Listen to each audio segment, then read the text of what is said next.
So thank you everyone for making the time to attend this session.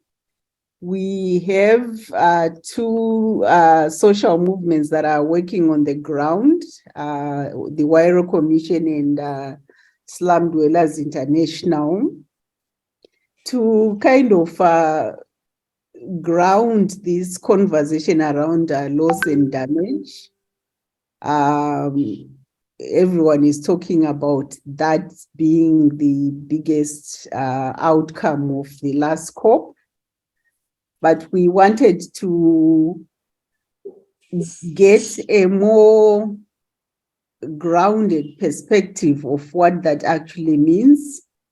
But not only the effects of the losses across generations, but also what communities have been able to do and what it is that they can bring to this conversation. In reading through the UN documentation, I understand there's a team that's looking at how this supposed fund will function. Unfortunately, I don't know if there is any representation from communities that actually work with the urban poor, which is unfortunate, but also not surprising, as none of these instruments that have been developed so far are targeted at the community level. I would like to introduce our panelists who are coming from communities that have suffered repeated climate-related events, flooding, fires, and have had to develop tools and capacities to address this. So from the Slum Dwellers International, we have Margaret Bayo. I don't know if Margaret, you have your, or at least there's your face. Margaret is a member of the SDI board, but she also is a member of the Urban Poor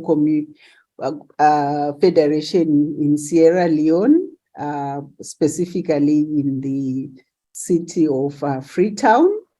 We have Teresa Karapama-Tama, who is also a member of the SDI board and the president of the Homeless People's Federation of the Philippines.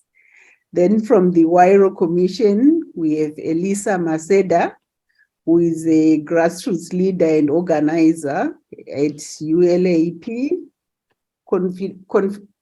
Confederation in the Philippines. Then we have Lilia Atamirina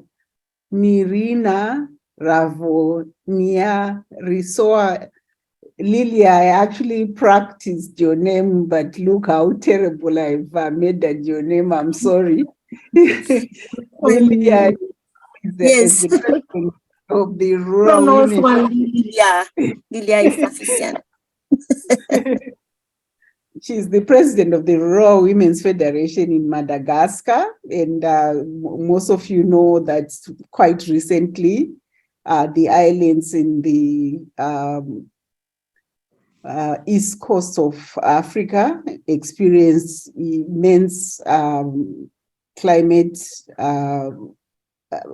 challenges with a huge flooding. Yeah. So she will speak about what a community is doing about that. We have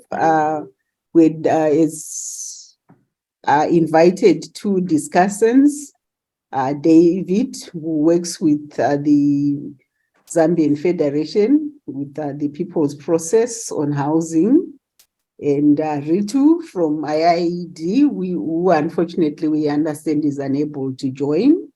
And we had asked Sheila Patel, who is one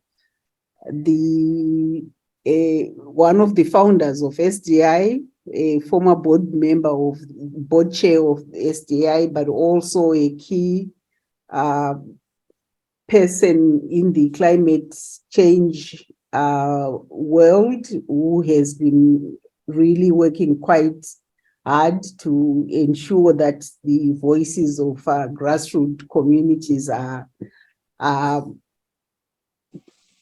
at the table in all of these discussions. We have a chat box, so if as our panelists speak, you have a question or a comment, please use it. We will have a time for discussion, and we will also have time for questions and answers. I think there's actually a question. This is the first time I've seen this. There's actually a question and answer chat there. So the program that we had, we shifting it a bit. So Teresa, I hope you are prepared. We could start with you. What I'm asking is just for you to reflect on challenges that have the Federation has experienced in the Philippines. What losses and the impact of this over time, and what you personally understand as loss and damage, because the development world has a tendency to take terms and redefine them for us. So it would be good for us to understand what, from the perspective of grassroots communities, is lesson damage, and how you address this within your communities. Hello, Okay, over to everyone. you. Hello, everyone. Can you hear me? Very yes, well. We can. Okay. Yeah. Yeah, I think that's kind of uh, a very, big word, loss and damage. Yeah. But I think climate change, the changing climate is degrading the environment of our environment. Yeah. Or the otherwise. We are degrading our environment. That's why we have climate change.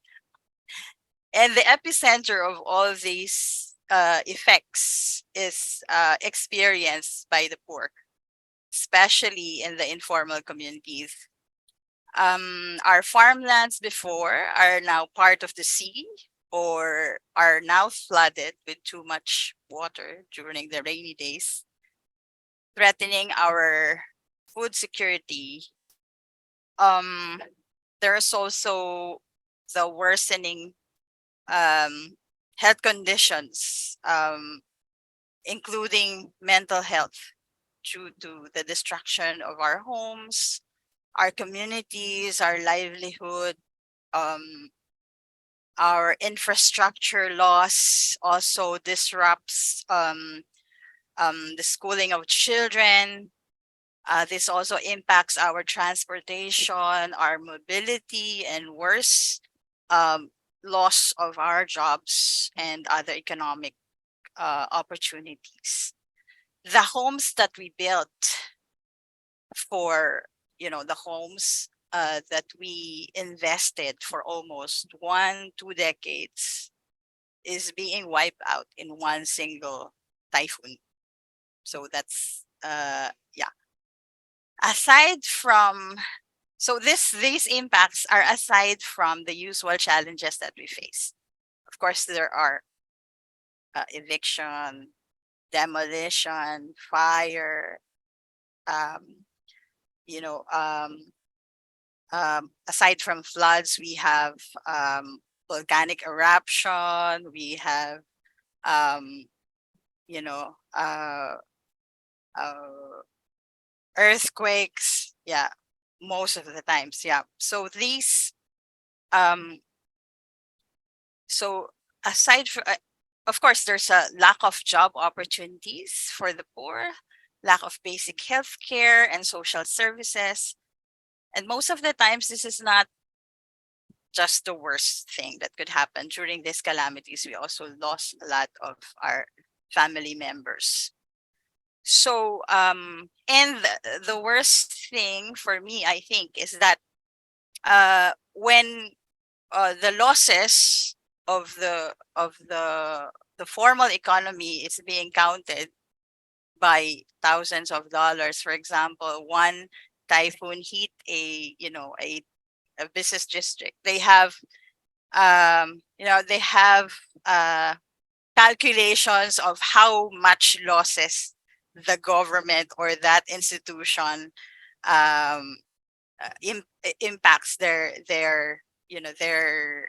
facility or their company. But for the poor, there is no there is no tool, there is no I think calculation of the investment of the poor in their settlements, how they improve it, and then uh just with one cyclone or one earthquake or one flood, all of these investments that they put in that particular area is wiped out. So yeah, I think that's an issue that we need to tackle in this conversation. So for us in SDI and Homeless People's Federation, including all the affiliates of SDI, we believe that the poor have the capacity to help one another. So strategically, we are organizing ourselves as a network to help capacitate and strengthen our members to collaborate with the government, the academe, the private sector to address these challenges. So there is something going on the ground, but I think uh, there is a lot of that there's a lot of because of these challenges and also the escalating magnitude of these challenges. It's not enough. It's not really enough. That I think we need more support in this particular topic. So improving our savings mobilization activities, that's what we're doing right now. Our savings mobilization underground, organizing women to develop their skills to address food security, health, as well as disaster preparedness efforts. So we are also using our community data as a tool to organize and develop area-specific interventions while trying to be sustainable in all the aspects of our projects and our activities. So um yeah, and so I think the poor can proactively uh so yeah, we believe that organized communities have the best fighting chance in the climate change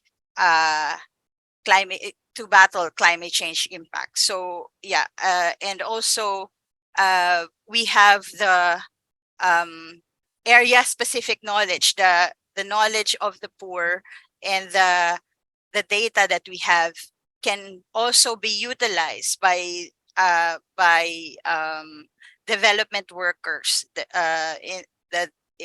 in the climate space, so that our interventions can be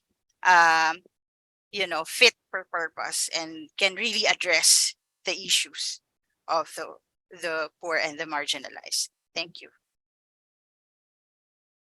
Thank you, Teresa. Before you go, if you were to be speaking to this 28 panel that's designing this loss and damage fund, what would you tell them in terms of what it is that is required to meet the needs of communities such as those that are organized as the Philippine Federation?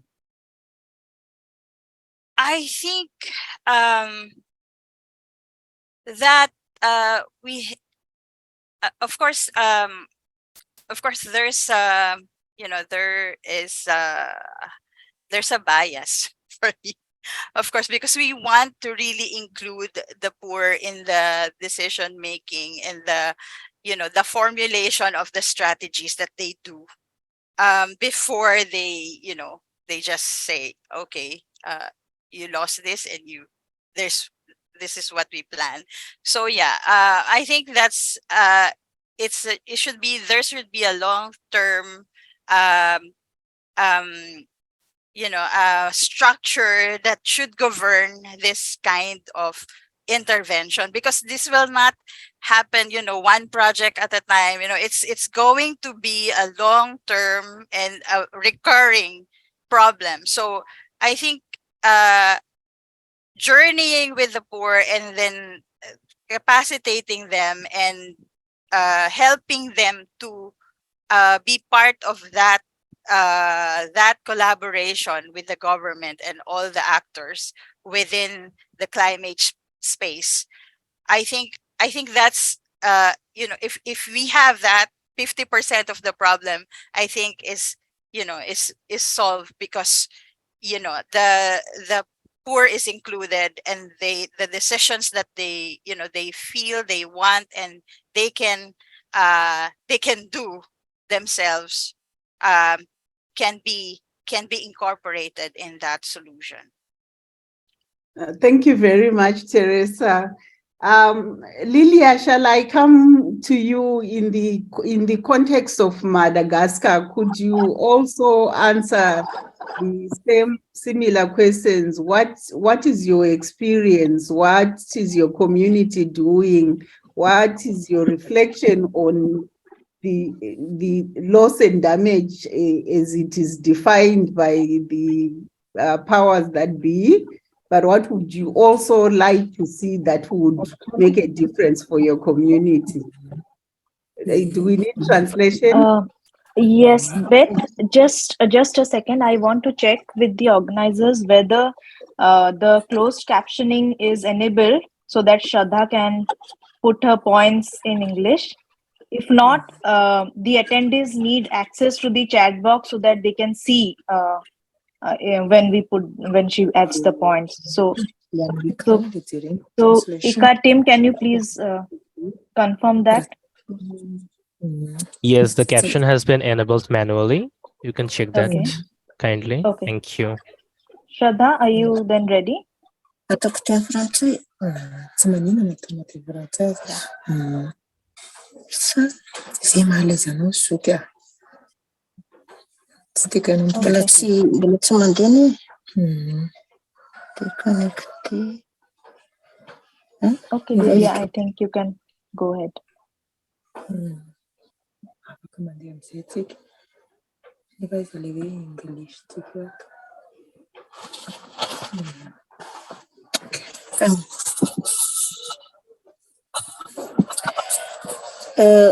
We translate directly because there is no translation interpretation in the screen.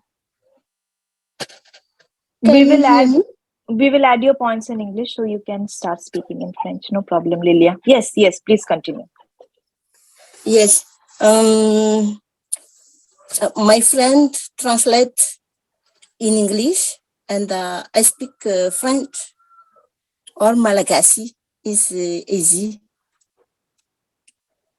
Okay? Yes. Yes, I am Lilia.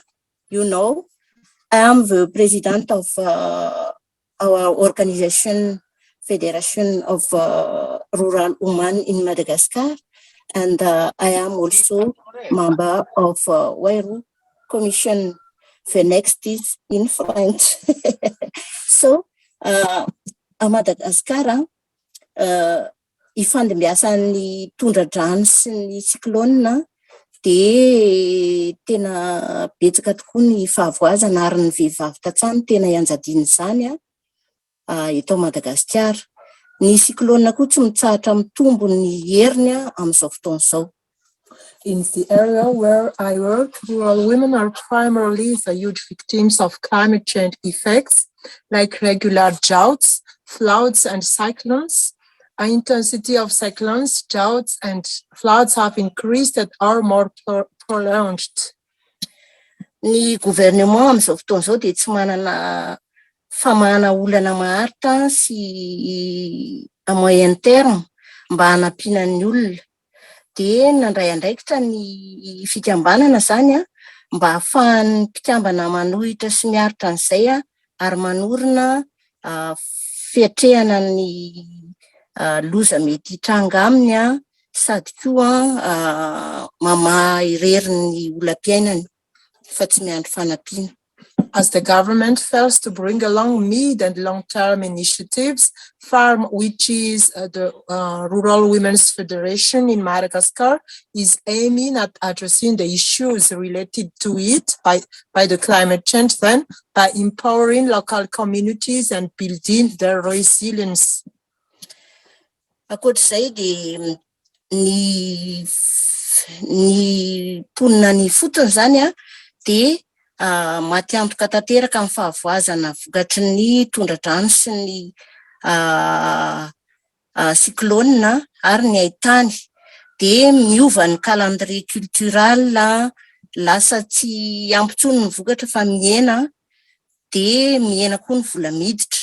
Ny fiompiana moa dia matimaty ho azy any amin'ny toerana maina, dia mirongatra ho azy mitombo zany ny fahantrana amin'ireo vehivavy tantsaha ireo. In addition, grassroots communities suffer great losses due to regular floods and droughts, which have led them to change in their agricultural calendar and crop seasons. So, as they are facing a loss of their yield, income, livestock, death, and extreme poverty. Akoatr'izay dia tsy ampy ny sakafo ao amin'ireo fahavoazana rehetra voatanisa ireo zany dia miteraka tsy fahampian-tsakafo. Rehefa tonga ny fotoanan'ny fahavaratra dia tsy misy sakafo, dia lasa tsy ampy, lasa ohatran'ny hoe tsy ampy sakafo sy mijaly zany ny ankizy. Dia ny ray aman-dreny indrindra ny vehivavy tena teren'ny adi-tsaina, lasa misy traumatisme sy tsy fahita tory aza. Dia ny akamaroan'ny vehivavy eo amin'ny communauté zany sy ny membre dia lasa misy stress mental satria izy ny tena tompona andraikitra amin'ny famelomana ny ankohonany. Moreover, due to food shortages, communities, especially women and children, suffer from malnutrition, weaknesses, trauma, and even insomnia, as we commonly know that women are those who are the pillars of their families. So women undergo mental stress because they realize that their families rely on them for support, as they can't anymore provide for their children. Ny communauté ihany koa dia voatery mifindra monina ho an'ireo toerana maina zany satria tsy afaka mivelona intsony izy tsy misy sakafo, ny fiompiana tsy mandeha intsony, ny fivelomana tsy mety intsony. Dia voatery mifindra monina amin'ny toerana hafa misy rano, afaka mikarakara izy ireo. Ny olana nefa tsy afaka tena mba miaina tsara izy fa tolona manokana koa izay satria voatery tsy maintsy mifampiraharaha amin'ilay fiarahamonina eny fotony izy mba ahafahany miarika an'izay fivelomana izay. Communities living in dry areas are also forced to migrate in search of food and livelihoods. But most of the time, they are not always welcomed by those people already living in those areas, meaning in migrating areas then. That causes conflict and struggle over limited resources. Migration results in loss of traditional livelihoods like farming and livestock rearing and culture, because they are forced to adjust to new culture, leaving behind theirs. With others, the language and traditions included might disappear, as they are compelled to mingle with others to avoid conflicts, to find their places where they've just migrated. And most of the time, they also lack access to basic services like clean water, sanitary services. Mandritra ny cyclone dia betsaka ny fotoana isian'ny tondra-drano, dia voatery koa tsy maintsy avotana reny olo reny dia afindra toerana amin'ny toerana avoavo. Dia rehefa avy eo potika daholo moa zany ny fambolena, ny trano sy ny sisa, dia tsy maintsy miverina izy rehefa tonga ny rehefa ritra ny rano dia avy eo zareo manorina vaovao ndray ny tranony. Dia ny fitaovana misy eny fotony zany no ampiasaina matière locaux sady iny koa mba mora rafitra fa tsy mila hoe manarama mason lafo be. As Teresa mentioned previously, during cyclones, which last for many days, and people have to relocate and live in evacuation camps, their houses get destroyed and they need to rebuild their homes after the cyclone subsides. They use local materials which are cheap and easy to build their homes with. But most of the time, these materials are not sustainable, do not provide them sustainable security, as they are cheap and do not fit to infrastructure's norms. Inona zany no ataonay amin'izao ny ataon'ny fikambanana mba hoe anampiana ny communauté amin'izay fahavoazana vokatry ny hoe fahaverezana sy fahavoazan'ny fiainany zareo zay mandritra ny fiovan'ny toetrandro.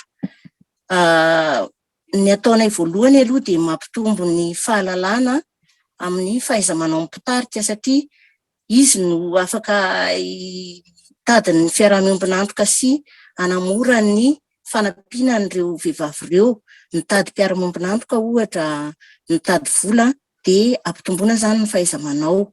Ankoatr'izay dia mampiofana ihany koa ny resaka fomba famokarana miaro ny tontolo iainana, ohatra hoe ny fanaovana fiarovana ny tany, fanaovana ny agroekôlôjia.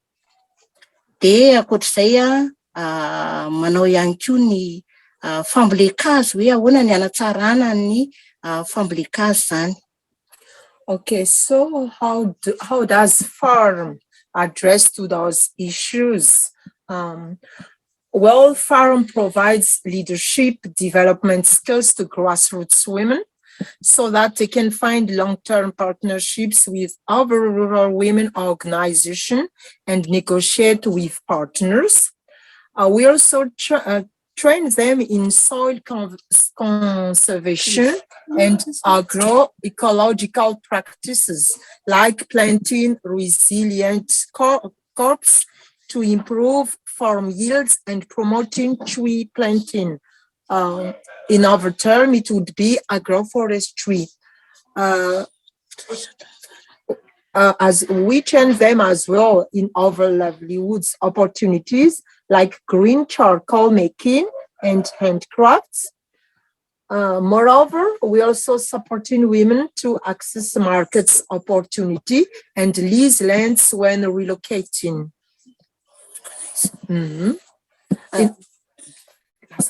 Manao miezaka ihany koa zany manao ny plaidoyer sy ny firesahana amin'ireo autorité locale mba ahafahana mahita fond indrindra hoe mba hiady ny ahafahan'ny vehivavy manana mahazo amin'le fond climat ohatra mba ho aradrara ny fitsinjarana azy.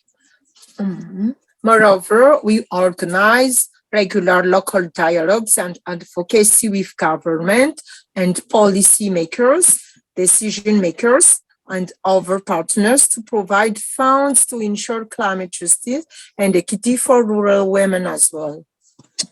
Merci. Thank you. Merci beaucoup.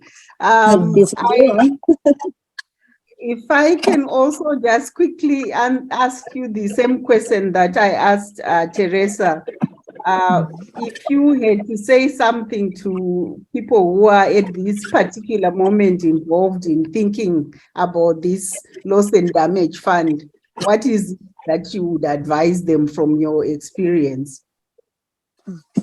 Ohatra zany ianao hiresaka am'le olona le hoe momba ny loss and damage dia inona ny zavatra tena tiana hozaraina am'zareo mba tena hoe milentika ao an-tsaina izany loss and damage eny am'le expérience namananao ahoana ny ataonao.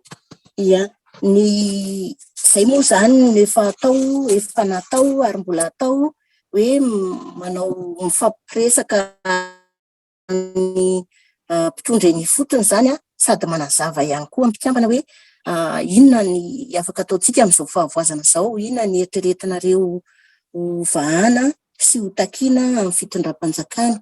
De rehefa azon'ny olona tsara de manolotra tolo-kevitra vaovao izy de izay no entina any amin'ny fitondram-panjakana mba ahafahan'zareo mandrafitra zavatra maharitra fa tsy secours d'urgence foana ny atao, de mamory ny sehatra rehetra zany miara-midinika ary miaraka mitondra n'le fitakiana any amin'ny fanjakana. Our approach, our method would be raising awareness among local communities, grassroots communities then, and providing then further knowledge and especially including them in the process so that they could be advocate for their cases towards governments, decision makers. Thank you very much. Thank you, Lilia. Thank you.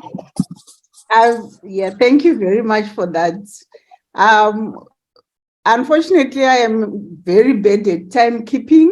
So for our next panelists, you have about 10 minutes each. We gained a little bit of time, but we would also like to leave enough time for discussions. So I'm going to put my timer and ensure that you keep to the time. I'm coming to you, Margaret. I would like to ask you to perhaps focus on a specific case in terms of loss and damage. What kind of impact this has had on a community? How do people recover or not recover? What are the implications of an event such as the flooding or the fires that you often experience in your communities? Could you talk about a specific case, if you have any, and get us to understand what it is that people lose and how they recover, but also the impact of this on future generations, their kids. Yeah, so over to you, Margaret. Hello. Yes, we can hear you. Hi, good morning. Can you hear me? Yes, we can. The loss and damage that we experience in our communities. We have erosion. During rainy seasons, we experience erosion, especially for we in the hillside communities. Due to deforestation, land clearing, farming, human activities. And we also experience flooding and distress that destroys lives and property in our community during rainy season. Rolling boulders also destroy lives and property in our community. We have, due to climate change in our different community, especially for us living in a hillside community. We have what we do, we know that to improve this, we have to improve the capacity of community to prepare for, withstand respond and to recover from hazardous events or disturbances related to climate change, which poses risks to human life, the environment, culture, and resources, and the economy and quality of life. For us who live in the hillside community, like Dwazak, the community where I live, and also the seaside slum community, like Kube, we have flooding in these settlements during the rainy season due to deforestation in our hillside communities. Such situation of such slum is in Sierra Leone is not an exception, which 68 communities are slum in the capital city of Freetown. Adaptive capacity for marginalized groups is largely distanced by household level. Flooding displaces people from the community, and they find it difficult to access food and even to their basic livelihood activities. Most of these people are daily workers in their communities. So when flooding occurs, especially flooding, they are displaced from their community. What we did was that we encourage them, sensitize them on climate change activities. We already have the community disaster management in our community, in the federation, which is well known in the city of Freetown. They are responsible for climate change activities. They are the first responders that visit if anything like that happen in our community. We join the women to sensitize them and create awareness among them so that they have the understanding on how to manage, and also encourage women to dialogue with local and state partners so that if there is any of these such, they will come to our aid. We lost you, Margaret. You can't hear? Okay, so I think you were bled for a. Are you done? Hello? Hello? Hello? Yes, I'm asking if you still have something to say, or shall we move on to our next panelist?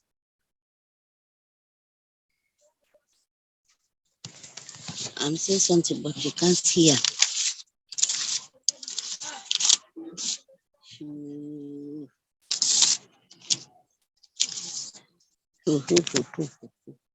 Hello?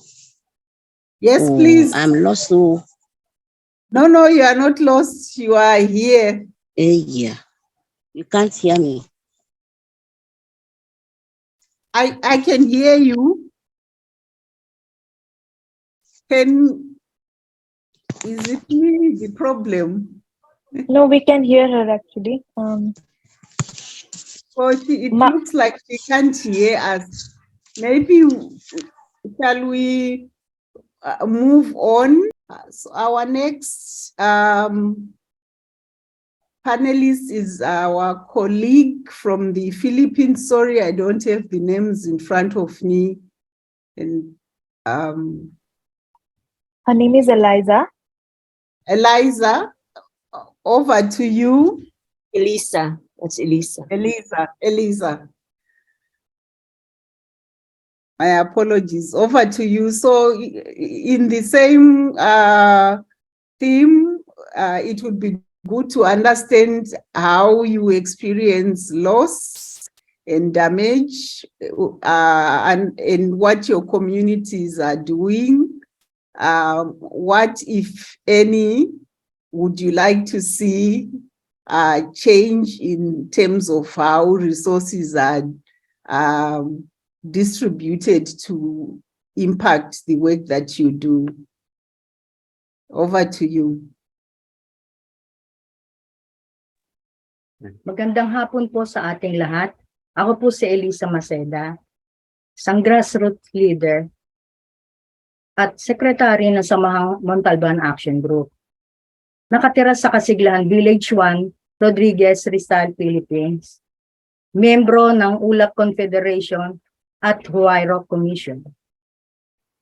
Dati po kaming nakatira sa tabing ilog, sa kabaan ng Ilog Pasig. Noong 2000 ay ang aming kabahayan ay na-demolish dahil sa flood control program ng gobyerno. At kami ay na-relocate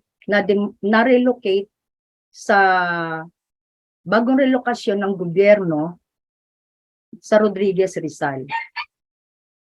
Taong 2020, dumating ang kalamidad na Typhoon Bangko, na mas kilala dito sa amin na Typhoon Ulysses.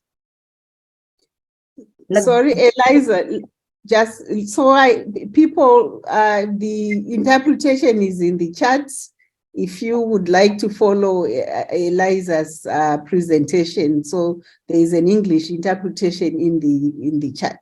So go ahead, please. Sorry to. Noong 2020, dumating sa Pilipinas ang Typhoon Bangko, na mas kilalang Typhoon Ulysses dito sa Pilipinas, nagdulot ng matinding pagbaha sa Kalakhang, Maynila. Nais ko pong ibahagi ang epekto ng disaster sa estado ng aming buhay at kapakanan at kung paano kami nakaahon sa mga ito. Kami ay nalubog sa baha dahil sa malakas na ulan at umapaw ang ilog malapit sa aming lugar. Nagkaroon ng forced evacuation, nilikas sa malapit na eskwelahan na nagsilbing evacuation center. Karamihan sa amin ay nanatili ng 1 hanggang 2 linggo. Depende sa tama ng bagyo sa aming kabahayan. Ang pagkasira ng mga ari-arian po namin, kabahayan at infrastruktura at sa aming mga kabuhayan ay madaling mapansin at makita. Ngunit ang epekto sa aming mental at pisikal na kalusugan ay hindi masyadong inaalintana at nabibigyan ng pansin. Sa evacuation centers, sobrang siksikan, 10 hanggang 15 pamilya ang inilalagay sa isang room na walang privacy at may banta sa aming seguridad. Nag-aalala at nangangamba kami dahil hindi namin alam kung saan kami kukuha ng aming kakainin. Mabagal ang dating ng tulong ng gobyerno. Pinoproblema namin ang bahay namin kung kami ay may mababalikan pa pagkalagpas ng bagyo. Suspendido ang klase ng mga bata 1 hanggang 2 linggo. Ngunit sila ay nagkakasakit, nagkakaroon ng sipon, ubo, at mga skin diseases. Bilang nanay, mabigat ang aming responsibilidad sa pag-aalaga ng aming mga anak dahil walang doktor at walang mapagkukunan ng gamot. Pag humuhupa na ang tubig, sumunod na nagiging problema po namin kung paano kami makakatawid sa baha na maputik sa loob ng bahay. Wala kami mapagkukunan ng malinis na tubig para panlinis nito. Ang mga asawa namin ay isang construction worker lamang na sapat lang ang sinasahod para sa amin pang-araw-araw na pagkain. Ang aming mga nasirang bahay hindi na maiayos dahil nga hindi sapat ang sinusweldo ng aming mga asawa. Nangungutang po kami sa aming mga kamag-anak at kaibigan para lang maipambili kahit second-hand na materyales na pampaayos na aming bahay.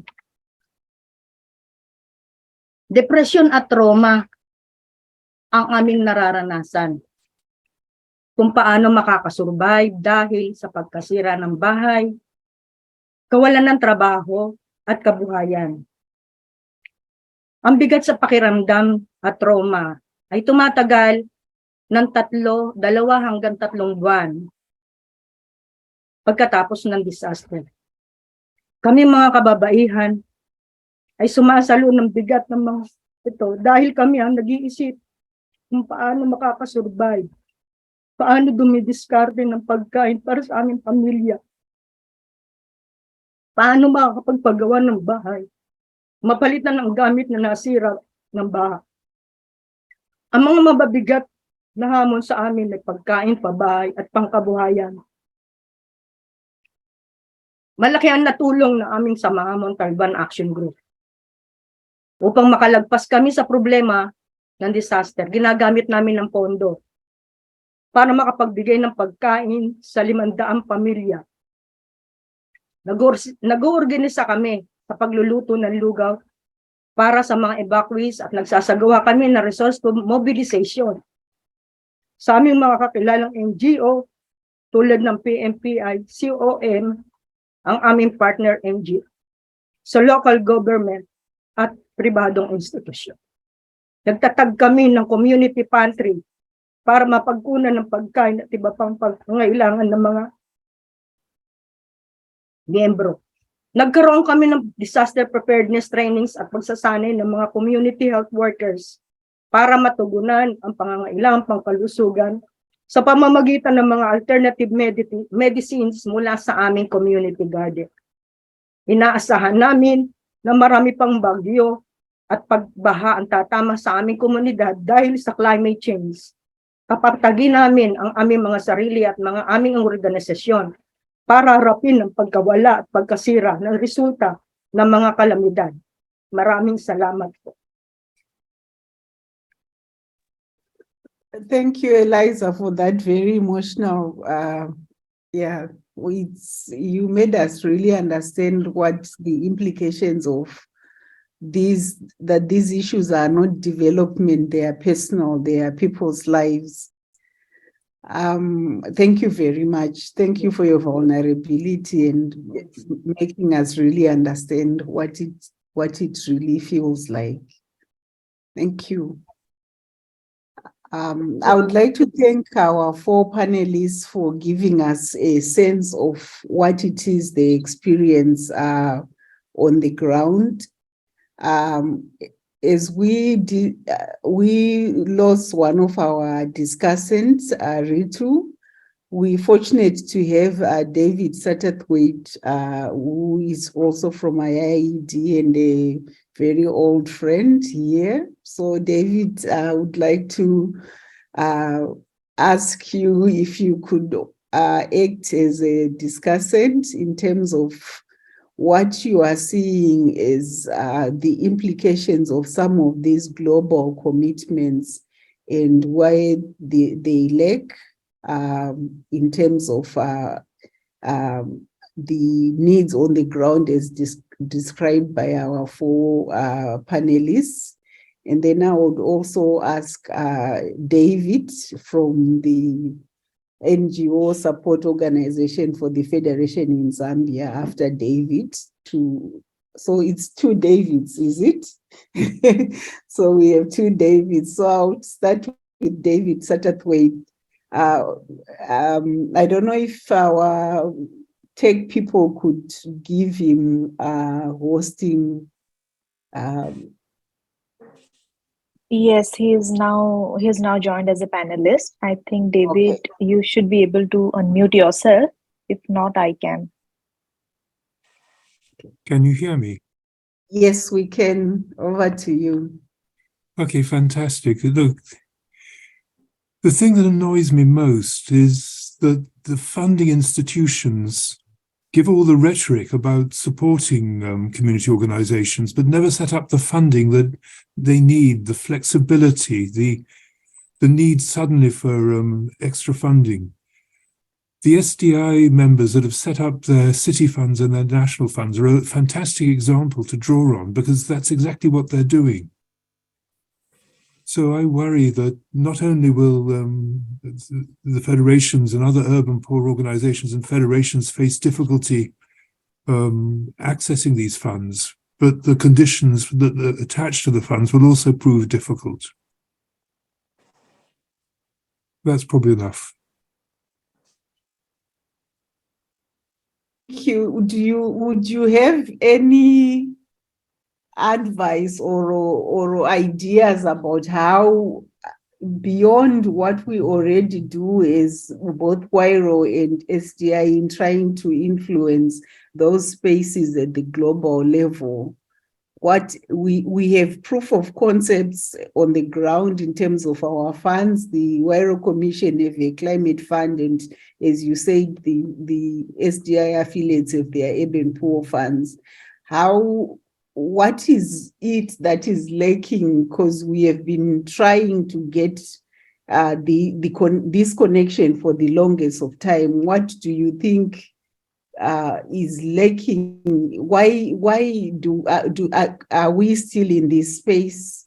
Do you have any sense? Is it just the tone deafness of the development world? What is it that is creating this sort of like chasm? We were there at COP27. We've been at every World Urban Forum, but still none of these funds have ever been designed for communities such as the ones that are part of the Huairou Commission and SDI. I wish I knew. It's in the bureaucratic structures that funding agencies create. Part of it is that of course, the international agencies are only as good as the intermediaries they fund. So, when the World Bank says it's funding lots of water and sanitation, it isn't. Is building lots of water and sanitation. It isn't. It's paying others to do it. Yeah. And as I understand it, quite a lot of climate change adaptation funding has gone direct to the kind of international consultancy firms and international contractors. When, as we know from all the experiences of you all, that there's so much more that's needed, that is flexible, that responds quickly, that allows the decisions about priorities to be taken by the grassroots organizations and federations. We had a fantastic example of the Bill and Melinda Gates Foundation trying out this model, and SDI and ACHR produced amazing results with $20 million. But then the funding priorities of the foundation changed. Yes. I see very few of the big funders seriously looking at the kind of bureaucratic process by which people apply for, get, and then use funding. Thank you so much, David, for that intervention. I think our work is cut out for us. So it definitely is cut out for us. David, the other David, can I come to you? Sure. Lusaka experienced flooding recently. What do you see as the role of SDI affiliates and connecting to opportunities such as these global pronouncements and the implications of that? How, for instance, in Zambia, after COP27, have you been able to go to your government and say, this is what you committed? How do we actualize it on the ground? What is your sense of this conversation? And perhaps you could refer to the presentations from our four leaders who spoke earlier. Thank you very much, Beth, and thank you very much, everyone present. So to start with, I'm David Katungula. I'm coming from Zambia from People's Process on Housing and Poverty, support NGO that works with the Federation. And like Beth rightly put it, recently in fact, we're still experiencing floods, not only in Lusaka, but a couple of other cities that have been impacted negatively by the heavy rains of late. And just now coming back to the subject matter, for me, or for us within the SDI network in Zambia, what we see as one of the, let me start with the opportunities. The opportunity that is there is that there's structures on the ground, like SDI structures, for example, the federations, that then we're able to use that to leverage more community participation when it comes to issues of loss and damage in the climate space. But one biggest challenge, of course, when it comes to funding, it's twofold. Number one, it's what my colleague David has alluded to. There's a lot of inertia from international funding agencies in terms of making sure that funds that have to do or that have to support loss and damage have to, trickle down to communities that are really affected by effects of climate change. And also the other challenge has been locally, for example, in Zambia here, the language or loss and damage language is not well pronounced in our local development frameworks, our local policies. It's something that we've been trying hard as People's Process and the Federation, of course, rallying other like-minded organizations to join us on this journey, to push government to say, in as much as there's this global push to try and access loss and damage funds, but if we don't have, we don't put our house in order, we don't have proper local mechanisms through which grassroots communities can tap into these resources, then we will not see the results that we so much desire. For example, recently we were reviewing the National Climate Change and Adaptation Policy. And as we were reviewing, you find that there was a lot of inertia from government, for example, to factor in issues of loss and damage in that policy, so that they become so explicit. What we were pushing for was to have a mechanism that is so clear in the national policy on how grassroots communities can access funds that have to do with loss and damage. But there was a lot of inertia. We pushed, it is there in the draft, but politics being what it is, we can only hope that the final document will really reflect what the urban poor and other vulnerable grassroots communities submitted as things that need to be there in terms of loss and damage in that policy. Similarly, the country launched the 8th National Development Plan. Yes, there is talk about climate change, trying to address it, but when it comes to loss and damage, again, it's very blurred. It's something that you really have to struggle to pick out. And this is the National Development Framework for the next 4 years. And then that left us to wonder, to say, if we are not really so explicit in trying to ensure that vulnerable communities, the urban poor, people in peri-urban communities, in rural communities that are in the firing line of the impacts of climate change, can have a mechanism to tap into resources for loss and damage, then we will not be able to address these issues. And so what we've been able to do locally here, like I said, in terms of trying to make sure that the federation does not work alone as the Zambian Federation, but also try to galvanize support from other grassroots movements to build that solidarity and push the agenda of loss and damage, both locally and at international level.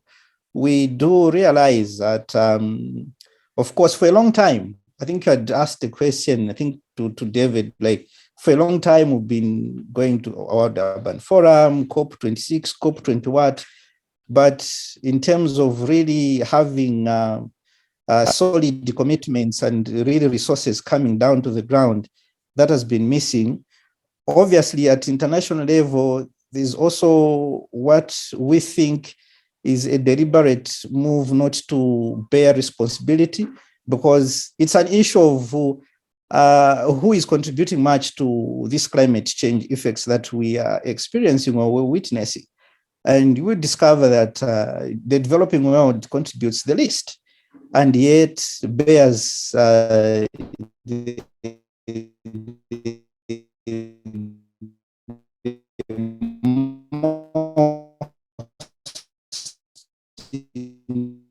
in terms of the negative impacts that is, like where we work, where our constituents is.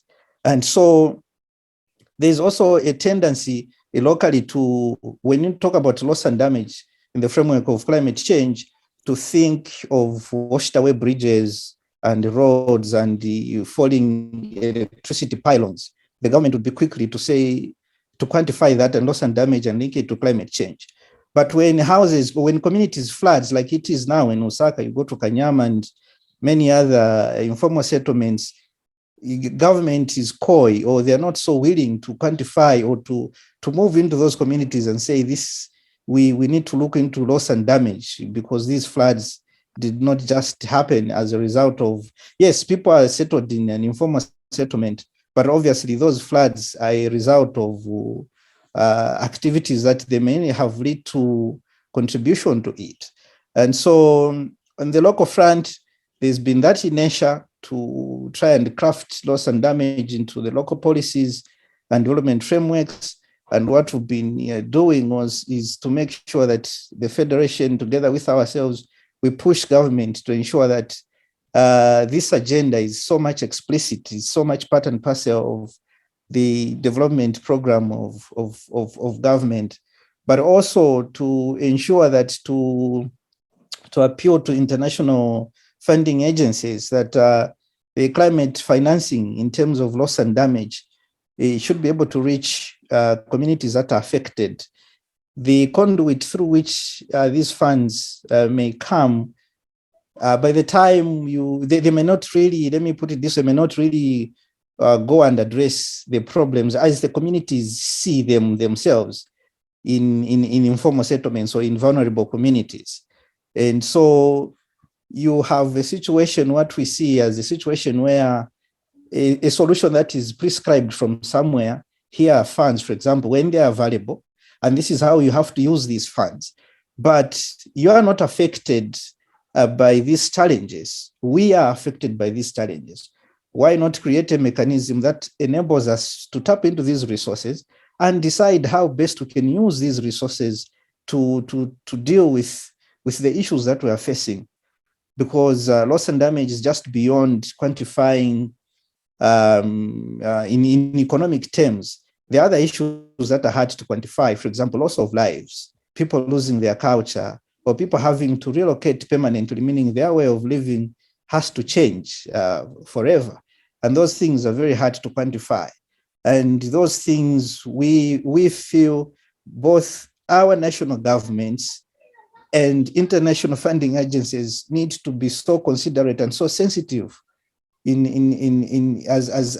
they make these funds available. It's not so much about them prescribing how we can use these funds, but creating a flexible pathway that allows grassroots communities to go and access these funds and later on decide how best these funds can be utilized to deal with the issues of loss and damage. Maybe I can pause there for now. Thank you very much, David, and thank you so much for localizing that and linking it to your advocacy work with local government. We're opening for questions. We have about 15 minutes for questions. I see, Celine, you have had your hand up for some time. Apologies, I live close to a very noisy place. So over to you, Celine. And I think the other questions have been answered in the question and answer. But if other participants have questions, please raise your hand, and our tech people will unmute you. Celine, I'm hoping. Yes. Now I can. Yes. I was not able to speak. Sorry. Two things, Beth, that comes to my mind from whatever little experience that I have had with ICAD and from organizing the resilience hubs. Two things that come out again and again, which we don't, which we're not paying attention to, is the way is land development in all our cities in the global south. And the role of developers and the nexus between government and developers and the powerlessness we all feel with regards to what is happening there, and is also happening in the rural on rural land with mangrove communities, in the Sundarbans, in the forest communities, in mountain communities. There is more and more invasion, and all the communities that have been speaking have brought this up in many ways. So I feel while we keep talking to the north and saying, give us more, give us more, give us money, and it sounds like a stuck record, it's high time we also, organize in a way where we are asking questions, and these difficult questions, to our own people in power within our own countries. And we need to do a better job of that. And one way that the Federation in SDI has always done a better job out of that is by doing and showing that it can be done. And that's the way you begin to speak to government. So is there a way, we bring this conversation back to the women in our communities, like with evictions. When there was an eviction, we made a list of the things that were lost. We put a name to that. We marked it and mapped the houses that were destroyed. And we had a way of presenting this information to our city governments in a way that they understood. And that is how over time we got their trust, and we were able to get them to understand that solving this problem will also solve the problem for the rest of the city. I think climate is easier because it's it's not as, it's not as controversial as evictions, and it's easier to get the city on board by helping them map our areas when they are flooded, making a list of the loss and damages, and doing this very systematically. So this is something we need to incorporate in the stuff that we are already doing. We do these things normally for evictions. Why don't we just extend this when other things happen, right? So it's not difficult. So that is the first thing. The second thing is on our urban poor funds. The institutional mechanisms that some of the federations within SDI have created to engage with their urban poor funds is extremely powerful to understanding how the architecture of finance can actually be designed in a way that can include poor communities and that can bring them to the table. So, for example, in Uganda, the Land Services and Citizenship Program that was initiated by Cities Alliance and the Gates Foundation, which included SDI, created an institutional mechanism, both at the settlement level, at the city level, and the national level, which they call forums, where there was representation of the urban poor communities at all these three levels. And slowly communities began to understand how the city was visualizing these spaces in their city, and they were able to contribute and help the city prioritize some of these upgrading projects. So I think there is a way we need to strengthen, and we need to, take what we are doing to the next level, and we need to build on those things. Yeah, thanks.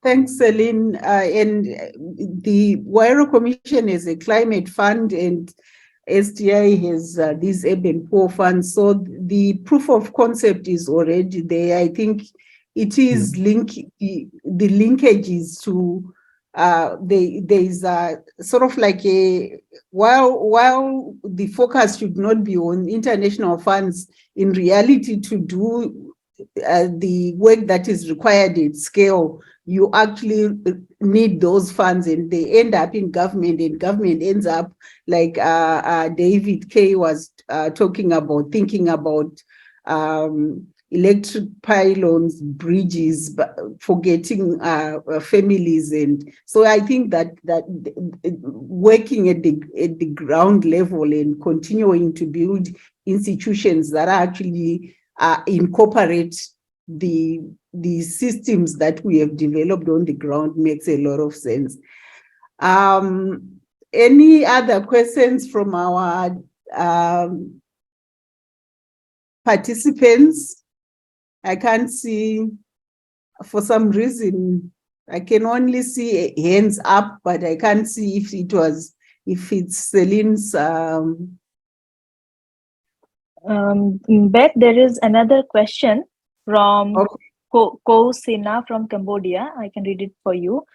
She says, I wonder if you could clarify on how to recover food security after floods, or how support could be provided to vulnerable communities. Okay. Would Leila want to respond to that?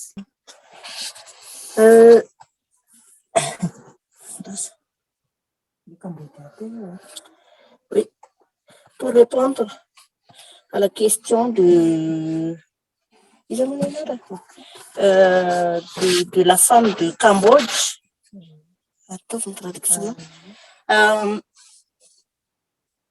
rehefa aorinan'ny tondra-drano dia ny ataon'ny fikambanana zao ohatra ny anay dia mamatsy manome semence omenany zareo mba ahafahany miavitra, dia semence à court terme fambolena foezaka zany fa ankoatr'izay dia manome ohatra ny hoe karazana kantine ihany koa, ohatra ny hoe manao mizara sakafo mba hetrehany an'le problème eo ny eo, fa manome masomboly mba ahafahany miatrika ny fahaseranana amin'ny hoavy aorinan'le tondra-drano.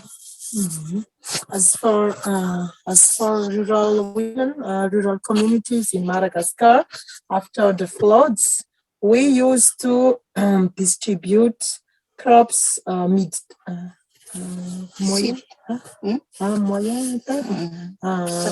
middle terms seeds for these communities, so that they could meet their needs. But apart from that, we provide food. Yes, we provide food for them to immediately address the issue. Thank you.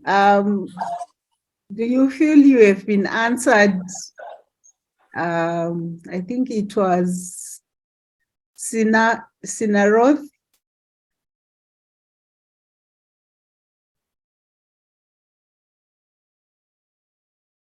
Any other questions from the attendees?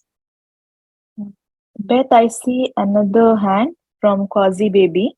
I will let her speak. Yes, please. Yes.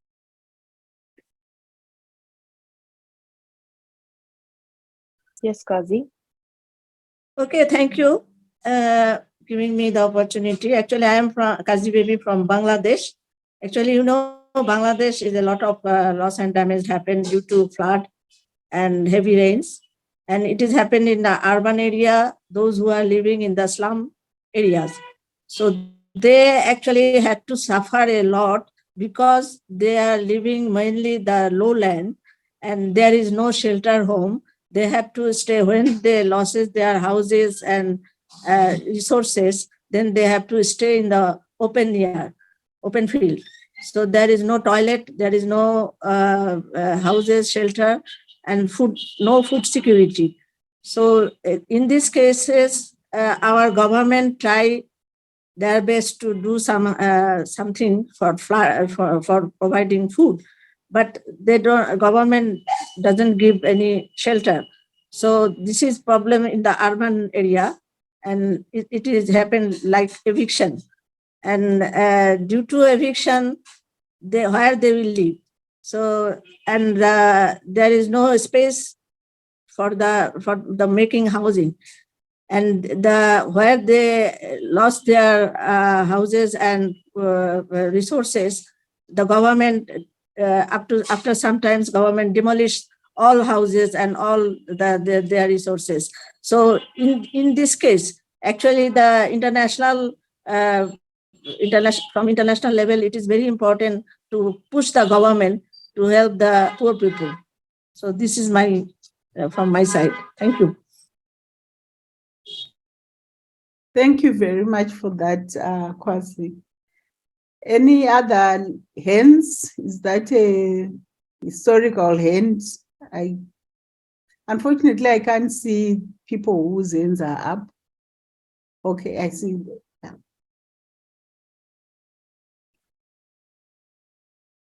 Any other? Can I share, Beth? Yes. I am Lilian Pimentel from the Huairou Commission. I would like to share what a member in the Philippines CO Multiversity is doing to address the mental stress that is being experienced by the community after disasters that was being shared by Elisa. This is really the invisible impact of disasters, especially on women. The CO Multiversity is partnering with Oxfam, and they have this response team. So they go to places like they go to northern Philippines when there was an earthquake there. And in addition to the relief, to the aid, no, they do some focus group discussions, with these different groups of people in the community, the women, the youth, the children, and they talk about what they're feeling after the disasters, what are their insecurities, what are their problems.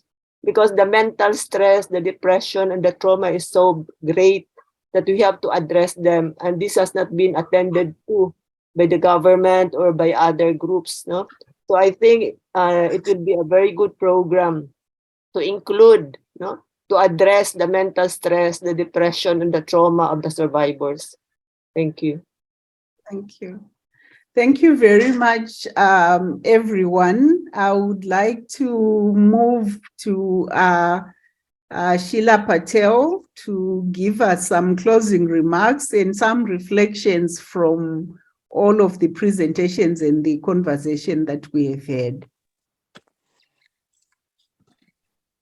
Thank you, Beth. And thank you, everybody, for this amazing discussion. I'm taking notes and I haven't even finished doing that. So, Beth, I think that the kind of questions that you asked everybody to answer, we as people who are social movements have to ask ourselves as to how are we going to aggregate these amazing experiences to push for the acknowledgement and recognition of the distress that has been going on, not just now because people have started talking about loss and damage, but also the historical multi-generational challenges that we didn't have a name for before, that brought so many people to find refuge in cities.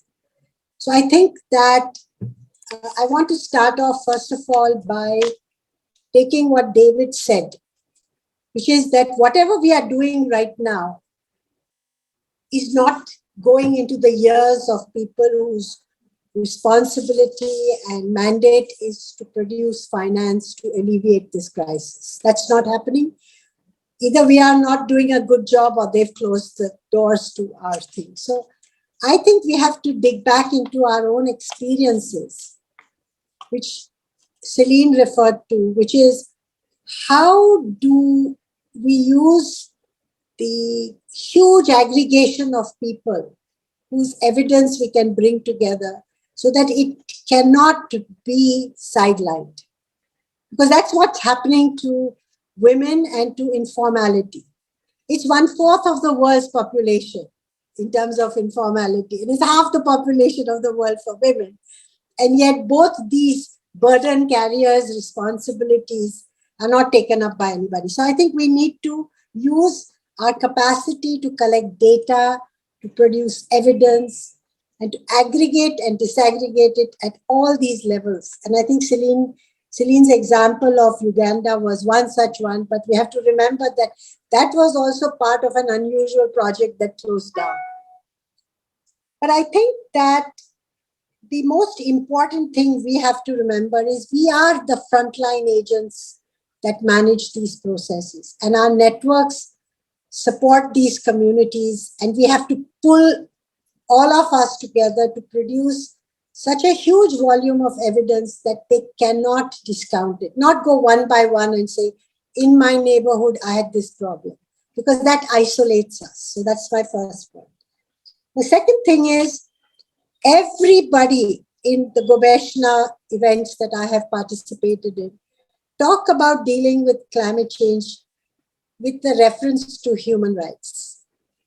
And that's as not done as the complete marginalization and invisibility of the people that face this in our discussions.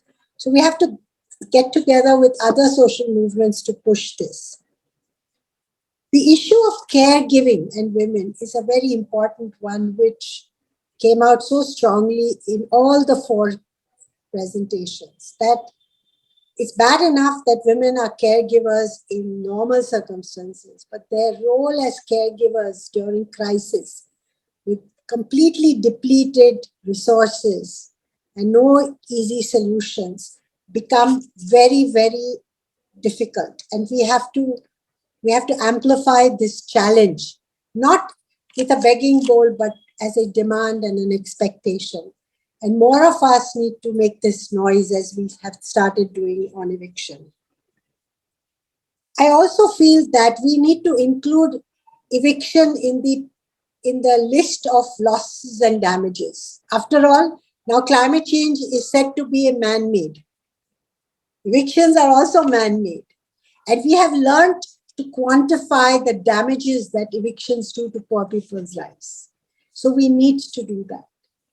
And I think that at some point, we have to take the message which came out very strongly in the Women's Leadership Program of STI, which said women are not just victims, they are the first warriors to deal with climate change. And how do we promote ourselves as that? How do we push for accountability, for showing lack, and do that right from the city level? And here, the biggest thing we have is to use the Know Your City campaign, which I also want to share with the Huairou Commission, that all the disaster management processes don't actually mark the informal settlements and identify the challenges that poor people's vulnerability creates. They don't do that. So they are not on the radar of these huge, publicly, globally mandated disaster management systems. And the last thing which I want to say is that there was a practice which we had as part of the Urban Poor Fund. I don't know whether it came from the Poor Fund or otherwise, but like the Huairou Commission's process, I remember in the Philippines, in India, for Nepal, at least in Asia, STI would immediately send a modest amount of money, at least to feed the community for the first 5 days while they're just opening up to this. And I think we have to start by saying, at least bring that to people's organizations. So they are not begging for a meal, badly cooked, provided in a horrible place, treating people like beggars, which is what women said to us. We had to go with a bowl and somebody would throw some food into our thing. So how do we restart that? How do we, when we do our planning and Know Your City, we actually try to look at what looks as having a history of disasters and map those things and aggregate them and say, now, all of you working globally on this, what are you going to do with 30 countries, 150 cities, having this many people? I think that will create a problem. And I think the biggest contribution that Huairou Commission and STI can make to the climate debate is to bring in this very important concept, which is you can't deal with poor people and vulnerable communities' lives just with development and just with climate change. You have to deal with putting the two together. You have to do development with a climate lens and bring it climate science with a development lens. We can't be sitting with one foot on the two different silos.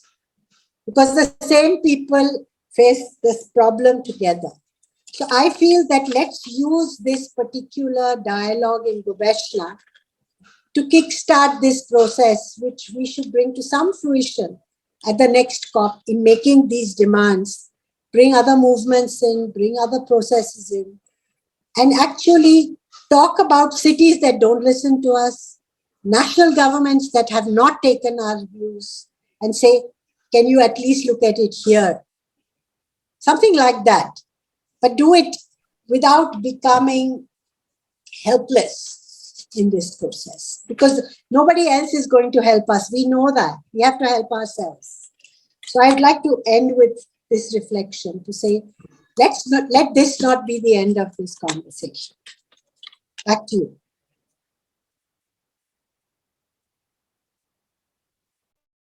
Thank you so much, Sheila. I'm very impressed that we actually finished on time this time. So there's a request from credit to you. There's a request from ICAD that if those that can put their cameras on, could we put our cameras on so that they can take a picture of the participants and everyone? Okay. You have to tell us when you are done. When we can stop smiling. When we can, you should have told us before, then we would have put a bit of lipstick on.